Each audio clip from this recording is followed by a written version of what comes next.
জয় ভণ্ড শ্যামার জয়, জয় ভণ্ড শ্যামার জয়।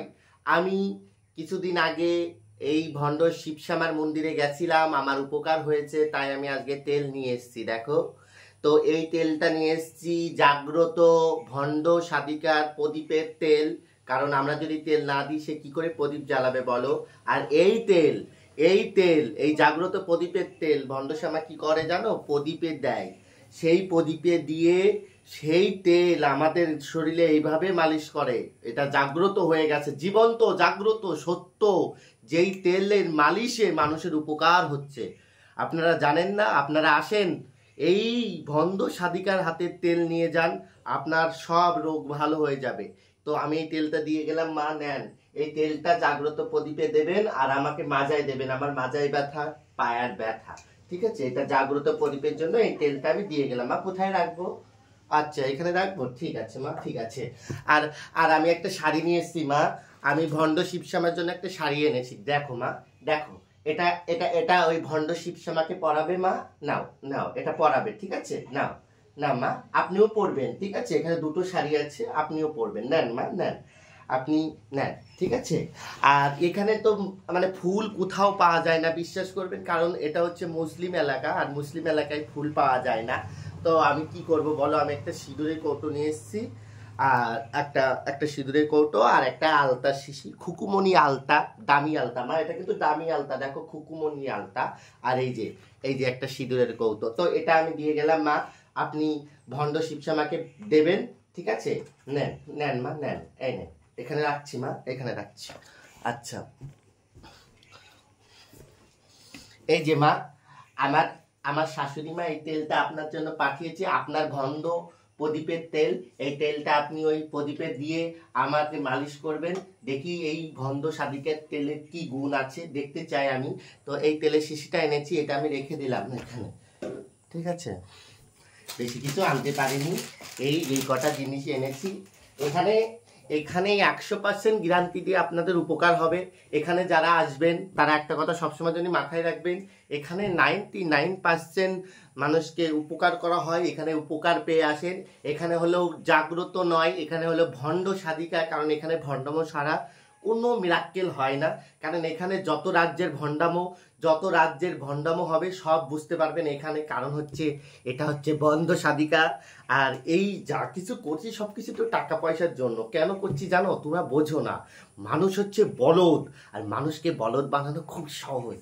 একবার যদি আমি ভণ্ড হতে পারি, একবার যদি আমি বড় হতে পারি, একবার যদি আমার ভিডিও কেউ ভাইরাল করে, অবশ্যই আমার কাছে লাখ লাখ মানুষ আসবে, অবশ্যই আসবে। তারা আমাকে সব কিছু দেবে, গয়না দেবে, এটা দেবে, ওটা দেবে, সেগুলো আমি ভগবানের চরণে ছোঁয়াবো। কারণ এই মঙ্গলা মা তো ছোঁয়াই না, আমি ছোঁয়াবো। কারণ আমি হচ্ছে জাগ্রত ভণ্ড সাধিকা, আর আমি হচ্ছে ভগবানকে পুজো দেব আর দেখাবো, ঘর পরিষ্কার করব, দেখাবো, যাতে মানুষের মন জয় করতে পারি। আমার কাজই তো এটা, মানুষকে কিভাবে বলদ বানিয়ে, কিভাবে মানুষকে ঠকিয়ে আমি নিজে টাকা পয়সা রোজগার করতে পারি, সেটাই পরিকল্পনা নিচ্ছে। আপনারা বুঝবেন না, আপনারা এই নিন এই বামটা আপনারা মাথায় নিন। দাঁড়া আমি একটু মাকে দিয়ে দিই, ভণ্ড শ্যামাকে, কারণ এর মাথা তো অনেক গরম, একটুখানি বামটা দিয়ে দিচ্ছি যাতে মাথাটা একটু ঠান্ডা হয়। দাঁড়াও, হ্যাঁ হ্যাঁ, ঠিক আছে, এবার ঠিক আছে। তো আজকে আমি তোমাদের সাথে যে কথাগুলো শেয়ার করব সেটা হচ্ছে জাগ্রত ভণ্ড শ্যামা, যেখানে কোনো উপকার মানুষের হয় না। এখানে ভাড়া করে লোক আনা হয়। আর যদি বলো যে ভাই ভাড়া করে লোক আনা হয়, তোমার কাছে প্রমাণ আছে? আমার কাছে প্রমাণ নেই, কিন্তু আজকে তোমাদের সামনে প্রমাণ করে দেখাবো। ঠিক আছে, প্রমাণ করে দেখাবো। দেখো ভাড়া করা লোক না কি, এটা আজকে আমি তোমাদের সামনে প্রমাণ করে দেখাবো। কিছু কিছু মানুষ আছে যারা মঙ্গলা মায়ের কাছে গেছে, ঠিক আছে, যার পরে সেখানে উপকার পায়নি, ভালো কথা, সেখানে উপকার পায়নি, শ্যামা মায়ের কাছে গিয়ে উপকার পেয়েছে, ভালো কথা, ঠিক আছে। সেখানে আমরা যারা, ধরো আমি বলো, ঝিলিক দিদি বলো, জেঠিমা বলো, নুপুরদি বলো, আদার্স আরও যারা যে মানুষগুলো আছে, তারা যখন ভিডিও করি তখন ওই ভণ্ড শ্যামা, মানে এই যে ভণ্ড শ্যামার মন্দির থেকে কিছু চামচা, ঠিক আছে, পাশে থাকে কিছু চামচা, তাদের তাদের আমাদের সাথে তো কোনো শত্রুতা নাই। হ্যাঁ, তাহলে তারা তো আমাদের ভিডিও দেখে না, আগে পরে দেখিনি। এই যে ভণ্ড শিবশ্যামার মন্দিরে গিয়ে আমাদের সম্পর্কে উল্টো পাল্টা বলে। এই যে আগের দিন একটা দেখলাম গুডগুডি মা বানিয়েছে, মানে মঙ্গলা মা বলে বলে গুডগুডি মা বানিয়েছে, যে কারণে আমার এটা আমি বানিয়েছি। তো গুডগুডি মা, আর এটা হচ্ছে আমাদের ভণ্ড মা, ঠিক আছে, এটা হলো ভণ্ড মা, তো না ভণ্ড। তো গুডগুডি মা বানিয়েছে, সেইখানে মাকে দেখিয়ে দেখিয়ে শাড়ি দিচ্ছে, এটা দিচ্ছে, এটা দিয়েছি মা, আমি এই উপকারটা পেয়েছি, ঠিক আছে। আর আমাকে একটা লোক ওরই মন্দিরে এসে আমাকে অপমান করেছিল, আমাকে বলেছিল আমি এই আমি ওই, ওর মন্দিরে এসে বলেছিল না, অবশ্যই বলেছিল, ভিডিওগুলো এখনও আছে আমার কাছে, সেভ করাও আছে। কারণ ওই ভণ্ড সাধিকার মন্দিরে এসে আমাদের সম্পর্কে যে লোকগুলো বলে, একটা কথা আপনারা বলুন তো, যদি কোনো ভক্ত যদি কারো কাছে যায় উপকার পাওয়ার জন্য, কোনো ভক্ত যদি অসহায় হয়ে যদি কোনো মন্দিরে যায় তার ভালোর জন্য, সে কখনো পরনিন্দা করতে পারে না, সেও তো একটা মায়ের মন্দিরে গেছে।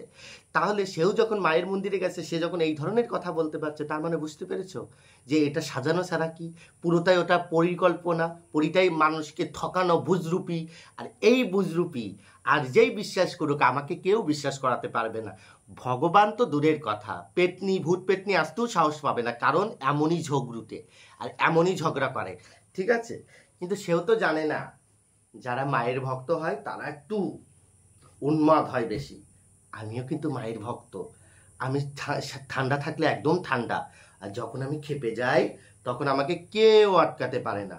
মুই ভণ্ড শ্যামা ভাবে আমি মনে হয় ওকে দেখে ভয় পাই, বিশ্বাস করুন, ওকে দেখে বিন্দুমাত্র ভয় তো দূরের কথা, মানে কি বলবো, আর আমি তো ওকে দেখে ভয় পাই না। ও মনে মনে ভাবে আমাকে দেখে ভয় পায়, আমি রঘু সম্পর্কে এরকম উল্টোপাল্টা বলবো আর রঘু আর ভিডিও করবে না। অ্যাকচুয়ালি আমার পার্সোনাল কারণে আমি নিজস্ব ব্যক্তিগতভাবে এখান থেকে দূরে ছিলাম, কারণ আমার যেটা মানুষের একটা পার্সোনালি ব্যাপার থাকে, আমি ব্যস্ত ছিলাম, ভিডিও করতে পারিনি। কিন্তু এখন থেকে রেগুলারিটি ভিডিও দেব, কারণ এই ভণ্ডর মুখোশটা টেনে খুলবো। আর এই ভণ্ডর মুখোশটা টেনে খোলার একটাই উদ্দেশ্য, আমি অন্যায়ের সাথে আপোষ করিনি আর করবও না। দিনের পর দিন যেসব অসহায় মানুষরা এই ভণ্ড জালিয়াতি মানুষের কাছে যাচ্ছে, এটা ভাগ্য গণনা করতে, ওটা করতে, ওটা করতে, যে কোনো ক্ষেত্রে যাই কিছু করুক না কেন, সব কিছুর মূলে কিন্তু ওই টাকা আসবে। আগে বলতো আমি কোনো টাকা নিই না, বিনা টাকাই করি, এখন বলে টাকা ছাড়া হয় না। আচ্ছা সেটাও বাদ দিলাম। আচ্ছা আপনারা বলেন এই কত বড় ভণ্ড, আজকে তোমাদের সামনে প্রমাণ করব। যে নাকি বলে ব্রাহ্মণের মেয়ে, আজকে 14-15 বছর ধরে নাকি তার ভর আসে, ছোটবেলা থেকে আসে, 14-15 বছর ধরে নাকি ইউটিউবে ছিল না, ওরা ভর আসতো, ভালো কথা। তাহলে আপনারা একটা কথা বলুন তো, এই 14-15 বছর ধরে কৃষ্ণ কালিমা তার কাছে আসলো না, স্বপ্ন দেখালো না, কিচ্ছু না। কিন্তু যখনই মঙ্গলা মায়ের ঘাড়ে ভগবান আসলো, মানে কৃষ্ণ কালিমা আসলো, যখন লাখ লাখ মানুষ, কোটি কোটি মানুষের উপকার হচ্ছে, তখনই কেন কৃষ্ণ কালিমাকে আনতে হলো? এখানে একটা মানে ব্যাপার আছে। তো আপনারা একটু ভেবে দেখুন, আপনারা তো কেউ বলদ নয়, আপনারাও শিক্ষিত, আপনারাও পড়াশোনা করেছেন, আপনারাই বলুন যে যেখানে 15 বছর ধরে নাকি ভণ্ড শিবশ্যামা পুজো করছেন শিবশ্যামা মাকে, তাহলে এত বছর তো কোথাও তার ঘাড়ে বা তাকে স্বপ্ন আদেশ করলো না যে কৃষ্ণকালী মাকে নিয়ে যা। কিন্তু কখন নিতে হলো? যখন চারিদিকে মঙ্গলা মায়ের সম্পর্কে মানুষ মানে ছিচি করছে, বাজে কথা বলছে, কারণ মানুষ জ্বলছে, জ্বলার কারণে মানুষ বলছে, উপকার পাওয়া তো দূরের কথা। কারণ বাকি সব যেই সব মানুষরা আছে যাদের ভগবান আসে, তাদের এই যে যাদের ঘাড়ে ভগবান আসে, ঠিক আছে, তাদের কাছে আর মানুষ যাচ্ছে না। আর মানুষ যাচ্ছে না বলে তাদের তো একটা হিংসা হবে, বলো, তাদের রোজগার রুটি বন্ধ হয়ে গেছে, তাদের ব্যবসা বন্ধ হয়ে গেছে, তাহলে তাদের যখন ব্যবসা বন্ধ হয়ে গেছে মঙ্গলা মায়ের এগেনস্টে তো বলতে হবে। তাই বলছে, কিছু কিছু মানুষ আছে সত্য কথা বলছে, যেগুলো ভুল করেছে তুলে ধরছে, সেটা নিয়ে আমার কোনো কিছু বলার নেই, যেগুলো দেখেছে সেগুলো বলছে। কিন্তু কিছু কিছু মানুষ আছে নিজেকে ভগবান করার জন্য বাকি মানুষগুলোকে ছোট করছে। তো আমি একটা সত্যি কথা বলছি, আর আমি এই ভণ্ড সাধিকের কাছে আপনারা যাবেন না, কারণ এটা একদমই ভণ্ড। মানুষকে বুজরুপি দিয়ে নিজে কিভাবে মানে উপরে উঠবে সেটারই পরিকল্পনা। এর একটা বুদ্ধি ছিল, যদি একবার কৃষ্ণকালী মায়ের মন্দির আমি বন্ধ করতে পারি, কেল্লা ফটে, কেল্লা ফটে, তখনই হাজার হাজার ভক্তরা আমার কাছে আসবে, আর আমার কাছে এলে আমি তাবিজ কবজ দিয়ে তাদেরকে বশ করব। এই যে এই মানুষটা, এই ভণ্ড শ্যামা সবাইকে বলে যে মঙ্গলা মায়ের ত্রিশূলে নাকি তাবিজ কবজ ভরা আছে, ওখানে নাকি পেট আটটা লুকোনো থাকে। আচ্ছা আপনারা একটা কথা বলেন, যারা যেই কাজগুলো করে, ধর কেউ যারা যারা চুরি করে, তারা সবসময় কিন্তু চুরির চিন্তাই করবে, কিভাবে পরিকল্পনা করবে, কিভাবে কি করবে। তাহলে এই মানুষটা যখন বলে মঙ্গলা মা এটা করে, নিশ্চয়ই উনার মেন্টালিটিগুলো এমন, বা উনি কিন্তু এই কাজগুলো করে যে কারণে মানুষকে বশ বানিয়ে দিচ্ছে। মানুষের মন্দিরে গেলেই মানুষ ওর সাপোর্ট নিয়ে কথা বলছেন, দেখুন, মন গড়া গল্প সবাইকে বলা যায়। আমিও তো মায়ের পুজো করি, আমিও মন গড়া গল্প বলতে পারবো। যদি আমার কাছে কোনো ভক্ত আসে বলে বাবা আমার ভবিষ্যৎ বলে দাও, আমিও পারবো ভবিষ্যৎ বলতে। আমিও মায়ের পুজো করি, ঠিক আছে, এতটুকু অভিজ্ঞতা অর্জন করেছি। কিন্তু মানুষকে ঠকানো আমার কোনো উদ্দেশ্য নয়, কারণ মানুষকে ঠকালে ভগবানের কাছেও একদিন আমাকে ঠকে যেতে হবে। যে কারণে আমি মানুষকে ঠকাই না, মানুষকে ঠকানোর প্রয়োজন মনে করি না, কারণ মানুষকে ঠকালে স্বয়ং ভগবানের কাছে একদিন না একদিন আমার প্রশ্নের উত্তর দিতে হবে। যে কারণে আমি মানুষ ঠকিয়ে খাই না, ঠিক আছে। আর যে মানুষ ঠকিয়ে খাই তাকেই আপনারা সাপোর্ট করেন, তাকেই ভালোবাসেন। যদি ভিডিওটা ভালো লাগে, প্রতিদিন ভিডিও আসবে, আপনারা দেখবেন, আপনাদের ভালো লাগবে। তো নমস্কার করে বলছি, ভিডিওটা এখানে শেষ করছি। আরও নেক্সট আরও আরও আরও আরও আরও আরও শুধু ভিডিওর পর ভিডিও নামবে, আপনারা দেখতে থাকুন। তো চলো।